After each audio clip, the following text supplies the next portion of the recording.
윤동주는 1917년 12월 30일 북간도 명동촌에서 태어났습니다. 그리고 1945년 2월 16일 새벽 3시 36분 동이 트기 직전 밤이 가장 어둡다는 그 미명의 시간에 후쿠오카 형무소의 차가운 바닥에서 생을 마감했죠. 북간도라는 한민족의 디아스포라적 슬픔이 서린 땅에서 태어나 결국 타국의 감옥에서 죽었다는 사실, 그리고 그 죽음이 해방을 불과 6개월 앞둔 시점에 일어났다는 점은 그의 삶을 더욱 비극적으로 만듭니다. 하지만 더 안타까운 사실이 있습니다. 지금도 여전히 윤동주가 일제에 맞서 저항했다는 사실을 의심하는 사람들이 있다는 것이죠. 그들은 말합니다. 27 청년의 비극적 죽음에 대한 동정은 이해하지만 그의 시 어디에도 항일이나 독립의지는 단 한 줄도 없다고요. 윤동주의 문학은 청결, 결백, 우수와 고독, 그리고 자책 같은 인간 보편의 정서를 노래한 순수 문학일 뿐인데 거기에 억지로 저항이라는 정치적 의미를 더 씌우는 것은 자기 기만이라고 주장합니다. 하늘과 바람과 별을 노래한 순수한 서정시인에게 민족의 저항을 노래한 시인이라는 이미지를 입히는 건 오히려 그의 인격을 모독하는 일이라고도 말하죠. 더 나아가 윤동주를 반일 민족주의의 꼭두각시로 만들고 그 이미지마저 이용해온 것이 바로 윤동주 신화의 슬픈 진실이라고까지 이야기합니다. 이런 질문도 합니다. 창씨 개명을 했다면 친일파가 아닌가요? 적극적인 친일까지는 아니어도 창씨 개명을 했는데 어떻게 일제에 저항했다고 볼 수 있냐고요. 저 서글픈 질문에 답하려면 윤동주가 창씨 개명하던 그 당시의 상황으로 되돌아갈 필요가 있습니다. 윤동주의 삶에서 가장 치욕적인 순간은 언제였을까요? 1944년 7월 고향으로 돌아가기 위해 하숙방에서 짐을 꾸리다 갑자기 치안유지법 위반이라는 죄목으로 체포되어 끌려가던 순간이었을까요? 아니면 형무소에서 인간 이하의 취급을 받으며 생체 실험의 대상으로 전락했던 그 비참한 시간들이었을까요? 하지만 이보다 더 치욕적이었던 순간이 있습니다. 1941년 12월 8일 일본이 미국의 진주만을 기습 공격하며 태평양 전쟁이 발발합니다. 이 전쟁은 윤동주에게 그리고 조선 땅 전체에 들이닥친 거대한 재앙의 시작이었습니다. 일제는 미국이라는 거대한 적과 맞서기 위해 부족한 전쟁 물자를 보충한다는 명목으로 식민지 조선을 문자 그대로 쥐어짜기 시작했습니다. 집에 있던 태그르 수저, 쇠붙이는 모조리 수탈해 갔고 군량 확보를 이유로 쌀 한 톨까지 공출해 갔습니다. 윤동주는 바로 이 숨막히는 시기에 연희전문학교를 졸업합니다. 졸업의 의미를 담아 그토록 아끼던 시 19편을 묶어 세상에 내놓으려 했지만 스승은 말렸습니다. 이런 시국에 우리말 시집은 검열에 걸려 불온서적이 된다. 그 말 한마디에 윤동주의 첫 시집은 세상 빛을 보지 못한 채 서랍 속에 묻혀버립니다. 막막한 현실 속에서도 윤동주는 문학을 더 깊이 공부하기 위해 일본 유학을 결심합니다. 하지만 그 결심을 실행에 옮기기 위해서는 당시 현해탄이라 불리던 대한 해협을 건널 수 있는 도항증명서가 필요했습니다. 그리고 일제는 그 서류 발급의 조건으로 창씨 개명을 요구했습니다. 자신의 꿈을 위해 자신의 이름과 정체성을 부정해야 하는 아이러니한 현실이 윤동주의 앞에 놓인 것입니다. 윤동주의 아버지 윤영석은 결국 창씨 개명을 결단합니다. 물론 그것이 단지 아들의 유학 때문만은 아니었습니다. 전쟁이 격화되자 일제는 식량과 생필품을 철저히 통제하는 배급제를 시행하며 조선인들에게 창씨 개명을 강요했습니다. 성을 바꾸지 않은 조선인에게는 쌀 배급을 끊고 우편물조차 배달하지 않는 야만적 차별이 일상이 되었습니다. 유학을 떠나기 위한 도항 증명서, 그리고 고향에 남은 가족들의 생존을 좌우하는 식량 배급. 일제는 이 두 가지를 인질로 쥐고 윤동주의 가문을 압박했습니다. 버티고 버텼던 아버지 윤영석도 결국 무너질 수밖에 없었습니다.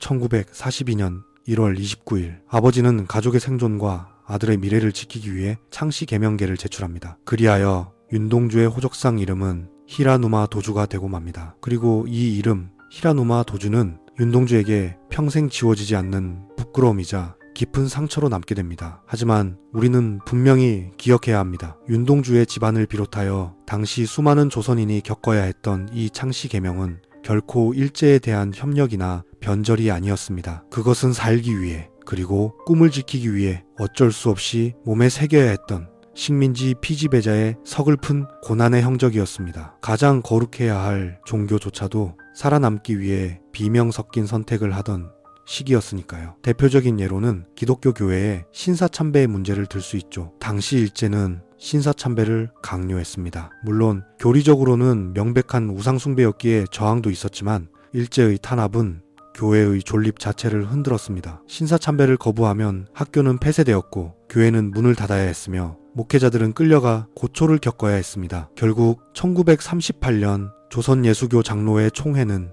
굴욕적인 결의를 발표하기에 이릅니다. 신사참배는 종교 행위가 아니라 국가의 의식일 뿐이다. 스스로 교리를 비틀면서까지 일제에 타협한 것입니다. 하지만 우리는 이 사건을 단순히 교회의 타락이나 변절로만 매도할 수 없습니다. 그것은 일제의 칼날 앞에서 교회의 문을 닫지 않기 위해, 교인들을 지키기 위해 어떻게든 그 시대를 견뎌내고자 했던 조직적인 몸부림이었기 때문입니다. 교회조차 신앙의 양심을 꺾고 굴복해야 했던 그 살벌한 시대, 하물며 개인이 밥을 먹기 위해 그리고 공부를 하기 위해 이름을 바꾸는 일은 비난의 대상이 아니라 피지배자가 할 수 있었던 가장 슬프고도 처절한 생존 본능이었을 것입니다. 어떻게든 살아남기 위해서, 어떻게든 자신의 꿈을 끝까지 밀고 나가고자 하는 그 아픔 속에서 윤동주의 시 참회록이 탄생합니다. 창씨개명 서류가 접수되기 단닷새 전 1942년 1월 24일 윤동주는 밤늦도록 거울 속의 자신을 바라봅니다. 다가올 치욕을 이미 예감하고 있었던 것이죠. 욕된 이름을 안고 살아야 하는 그 슬픈 얼굴을 닦아내듯 그는 처절한 고백을 적어 내려갑니다. 만 24년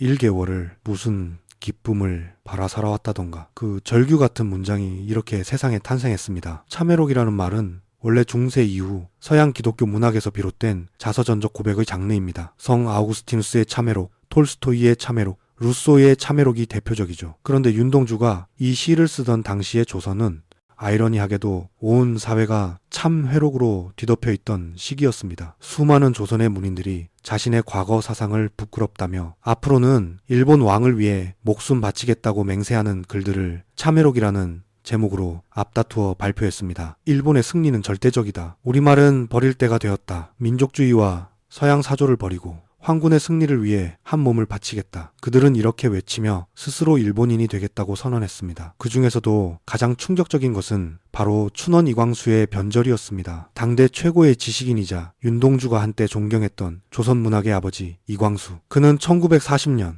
일제 관제신문인 매일신보에 창씨와 나를 비롯한 수많은 글을 기고하며 자신의 민족관을 부정합니다. 그는 창씨개명이야말로 조선이 살 길이라며 일본 왕에 대한 불충을 회개한다고 목소리를 높였습니다. 우리는 힘차게 나가자, 자발적으로 모든 조선적인 것을 벗어버리고 일본인이 되자. 그는 이렇게 말하는 청년들이 많아지고 있다며 기뻐했고 조선의 미래를 낙관했습니다. 바로 이런 시대였습니다. 모두가 살기 위해 가짜 참회를 하며 영혼을 팔던 그때 윤동주는 전혀 다른 버전의 참회록을 씁니다. 이광수가 몇백 년 이어온 자기 집안의 성씨를 고집했던 과거가 부끄럽다며 참회할 때 50평생 조선민족의 독립을 논했던 자신이 일본의 선의를 배반했다며 회개한다고 외칠 때 앞으로는 일본인으로서 영광의 길만 남았다며 자신을 포장할 때 윤동주는 단 한 줄로 만 24년 1개월을 무슨 기쁨을 바라 살아왔던가 하고 한탄합니다. 그리고 매일 밤 거울에 비친 얼굴을 바라보며 그 얼굴을 손바닥으로 때로는 발바닥으로까지 닦아내듯 부끄러움을 곱씹습니다. 부모가 간도에서 힘겹게 마련한 학비로 밥벌이도 되지 않는 영문학을 공부하고 싶어 일본 유학을 결심했던 것, 그 유학을 위해 수백 년 이어온 자신의 성씨를 버리고 히라누마라는 낯선 이름을 받아들여야 했던 것, 그 사실 자체가 윤동주에게는 견딜 수 없는 치욕이었습니다. 파란 녹이 낀 구리 거울 속에 내 얼굴이 남아있는 것은 어느 왕조의 유물이기에 이다지도 욕될까? 나는 나의 참회 글을 한 줄에 줄이자 만 24년 1개월을 무슨 기쁨을 바라 살아왔던가. 내일이나 모레나 그 어느 즐거운 날에 나는 또 한 줄의 참회록을 써야 한다. 그때 그 젊은 나이에 왜 그런 부끄러운 고백을 했던가. 밤이면 밤마다 나의 거울을 손바닥으로 발바닥으로 닦아보자. 그러면 어느 운석 밑으로 홀로 걸어가는 슬픈 사람의 뒷모양이 거울 속에 나타나온다. 이 참회록의 마지막 부분을 보세요. 매일같이 닦아내는 거울 속에는 어느 운석 밑으로 홀로 걸어가는 슬픈 사람의 뒷모양이 나타납니다. 하늘에서 떨어지는 운석. 이는 전통적으로 불길함, 재앙의 징조였습니다. 윤동주는 마치 자신의 앞날이 고난으로 가득 차 있으리라는 것을 이미 알고 있었던 듯합니다. 하지만 그는 그 고난을 피하지 않습니다. 도리어 담담하게 자신에게 주어진 길을 걸어갑니다. 마치 겟세마네 동산에서 예수가 유다의 배신을 알고도 그의 입맞춤을 받아들이고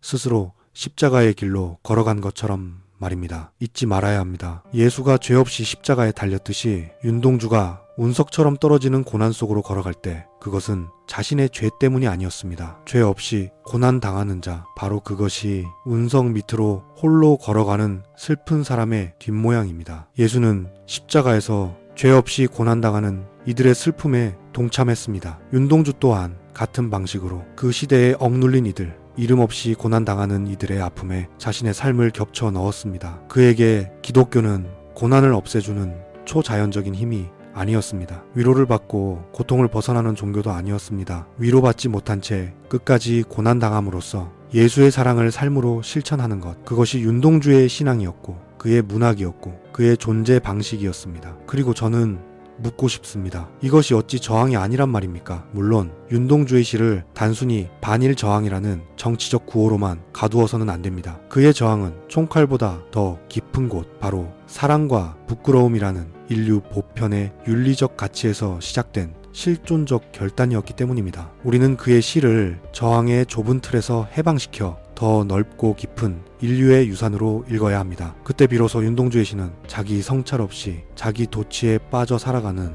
오늘날의 우리에게 가장 날카롭고 매력적인 거울이 되어줄 것입니다. 하지만 시의 의미를 확장해야 한다고 해서 그 중심에 단단히 박힌 저항의 정신까지 지워버려서는 안 됩니다. 시대의 어둠에 굴복하지 않으려 했던 그 치열한 부끄러움, 그것을 부정하는 것이야말로 시인 윤동주에 대한 가장 잔인한 모독이 될 테니까요.